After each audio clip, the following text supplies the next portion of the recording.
Part 2 of chapter 13 that is consumer protection. First part हमने कहा किया था rights and duties of consumer में। So starting this video with the meaning of consumer education. क्या होता है consumer education students? Consumer education is an organised movement of citizens and government. एक consumer education क्या है? एक ऑर्गेनाइज्ड मूवमेंट है जो किसने लिया है? सिटीजंस ने और गवर्नमेंट ने। किस लिए? To improve the rights and powers of buyers in relation of seller. जो भी इस मूवमेंट्स लिए गए हैं वो किसने लिए? गवर्नमेंट ने लिए हैं।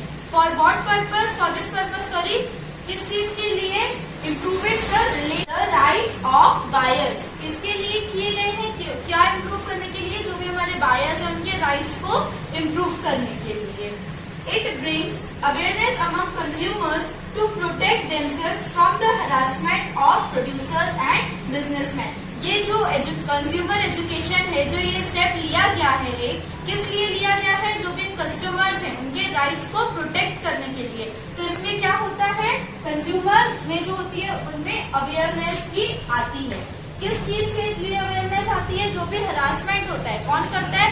जो बड़े बड़े बिजनेसमैन होते हैं या शॉपकीपर्स होते हैं, प्रोड्यूसर्स होते हैं। So what is consumer education students? Consumer education एक मूवमेंट है जिसमें क्या होता है? जो भी कंज्यूमर की राइट्स और ड्यूटीज होती हैं उनको प्रोटेक्ट किया जाता है। किसने लिया है? ये गवर्नमेंट ने लिया है। क्यों लिया है? हरासमेंट से बचाने के लिए। जो भी कंज्यूमर्स हरास होते हैं किनसे? बिजनेसमैन और प्रोड्यूसर्स से। Is known as consumer education. Objective of consumer education, क्या नीड्स है इसकी या इसके क्या ऑब्जेक्टिव्स होते हैं? सबसे पहला point, protection of consumer. Consumers को प्रोटेक्ट करना। जो भी मिसलीडिंग एडवर्टीजमेंट हो रही है या अडल्ट्रेटेड फूड हो रहे हैं उन सारी चीजों से कंज्यूमर को प्रोटेक्ट करके रखना। Next, awareness about the quality. Awareness लाना कंज्यूमर के मन में क्वालिटी ऑफ प्रोडक्ट्स के लिए। Next, restriction on exploitation of consumer. Consumer का जो भी एक्सप्लॉयटेशन हो रहा है वो वेरियस डिफरेंट टाइप ऑफ वे में हो रहा है, उस पर भी रिस्ट्रिक्शंस लगाना। Next, information about prices. किसी भी प्रोडक्ट का जो प्रॉपर उसका प्राइस है उसके बारे में भी कंज्यूमर को इंफॉर्मेशन देना। Next, protect from false advertisement. जितनी भी झूठी एडवर्टीजमेंट हो रही है, फॉल्स एडवर्टीजमेंट हो रही है, उन सब से भी कंज्यूमर को प्रोटेक्ट करके रखना।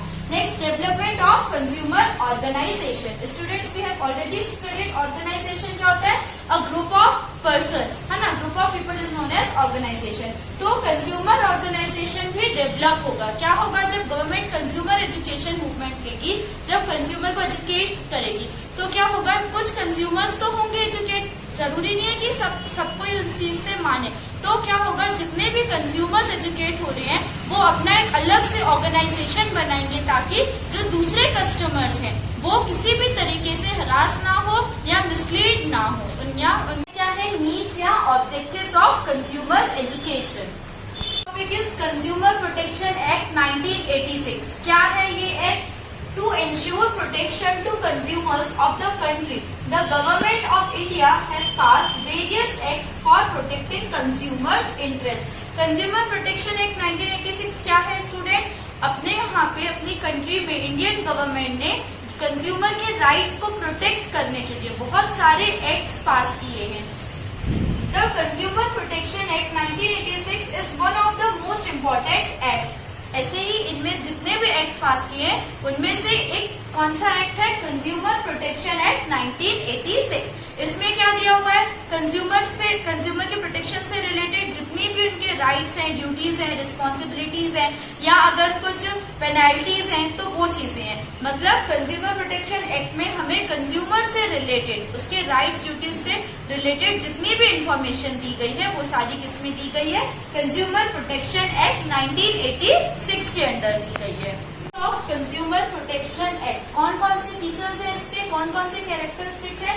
First, wider coverage. Consumer protection act 1986 में कोई भी छोटी सी चीज कवर नहीं होती है, उसमें बहुत ही वास्ट टॉपिक कवर होता है। So first feature is wider coverage. Next, establishing consumer forum. Consumer forum establish करना भी उसमें हमें दिया गया है, उसका एक कैरेक्टरिस्टिक है। कंज्यूमर फ्योरम स्टूडेंट्स क्या होता है? गवर्नमेंट रिप्रेजेंटेटिव या नॉन गवर्नमेंट रिप्रेजेंटेटिव जो ऑर्गेनाइजेशंस बनाए जाते हैं जो कंज्यूमर के तरफ से कंज्यूमर के लिए फाइट करते हैं, लड़ते हैं, उनका माल प्रैक्टिसेस से प्रोटेक्ट करना, वो जो थ्योरम बनाया जाता है उसको हम क्या बोलते हैं, consumer theorem.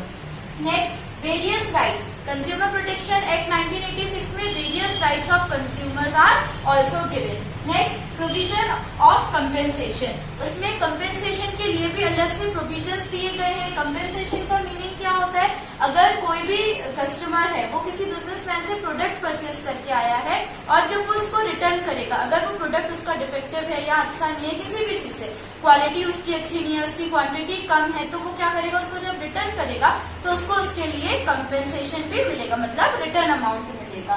Next is meaning of consumer. Consumer protection act 1986 में क्या बताया गया है कंज्यूमर का मीनिंग, कि कौन होते हैं consumer, who purchase any goods for a value. मतलब कौन होते हैं कंज्यूमर, जो किसी भी प्रोडक्ट्स को परचेज करते हैं उसके बदले में एक अमाउंट पे करते हैं, एक वैल्यू पे करते हैं। नेक्स्ट, हायर एनी सर्विस, या तो किसी भी सर्विस को वो हायर करते हैं, it is they are known as consumer. But if a person buys product for resale, he she will not be treated as a consumer।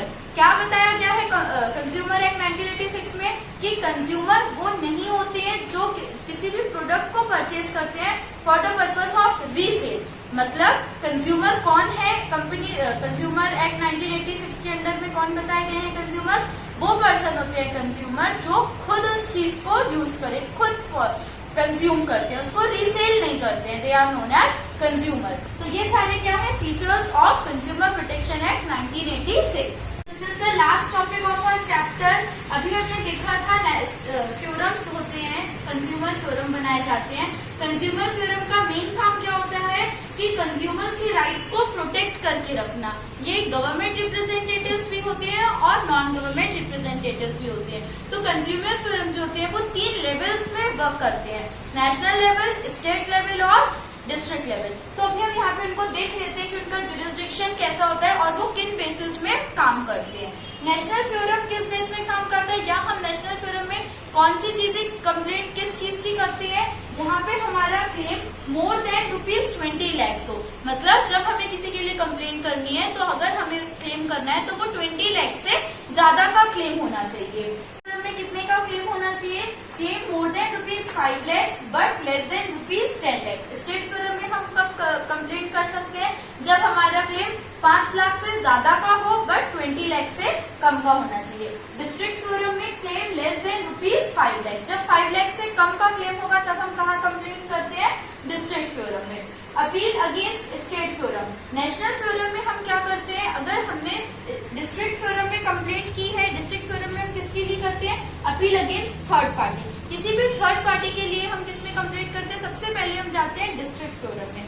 अगर डिस्ट्रिक्ट थ्योरम में भी हमारी कंप्लेंट का सॉल्यूशन नहीं मिलता है तो हम डिस्ट्रिक्ट थ्योरम के against, appeal against district theorem कहाँ करते हैं, स्टेट थ्योरम में। नेशनल थ्योरम में किसके लिए, किसके अगेंस्ट में कंप्लेंट कर सकते हैं हम, स्टेट थ्योरम के against, appeal against state theorem. अगर स्टेट थ्योरम में भी हमारा सॉल्यूशन नहीं निकलता है प्रॉब्लम का, तो हम उसके अगेंस्ट में कहाँ कंप्लेंट कर सकते हैं, नेशनल थ्योरम में। Next, works at national level. जो नेशनल थ्योरम होता है वो नेशन के लेवल पे काम करता है, मतलब कंट्री के लेवल में। स्टेट थ्योरम किस लेवल में वर्क करता है, वर्क्स एट स्टेट लेवल, किसी भी स्टेट के लेवल में वो वर्क करता है। और district theorem works at district level, district theorem किस लेवल पे वर्क करता है, अपने डिस्ट्रिक्ट के लेवल पे। तो ये तीनों थ्योरम्स के बारे में भी हमने रीड कर लिया है। सो स्टूडेंट्स, अभी तक हमने जितना भी पोर्शन किया था चैप्टर 13 कंज्यूमर प्रोटेक्शन का। सो स्टूडेंट्स, अब हमने यहाँ पे हमारे क्लास 12 का पूरा कोर्स बिजनेस स्टडीज का कंप्लीट कर लिया है। अब नेक्स्ट इसके बाद हम क्या करेंगे, जो एग्जाम में आपको इम्पोर्टेंट क्वेश्चंस आने वाले होते हैं या ऑब्जेक्टिव टाइप्स जो क्वेश्चन होते हैं उनके पेपर्स में अपलोड करूंगी। सो आप उनको प्लीज सॉल्व करिएगा, और उसमें आपको कहीं पे कोई भी डाउट हो या इन चैप्टर्स में आपको कहीं पे भी कोई भी क्वेरीज हो, आप प्लीज मुझे कमेंट सेक्शन में कमेंट कीजिए। मैं उनके अलग से वीडियोस बनाऊंगी, अलग से पार्ट इसका अपलोड करूंगी ताकि मैं आपकी क्वेरीज पूरी सॉल्व कर सकूं। I hope my videos were very helpful for you. Next we will meet with question papers. Thank you for watching my videos.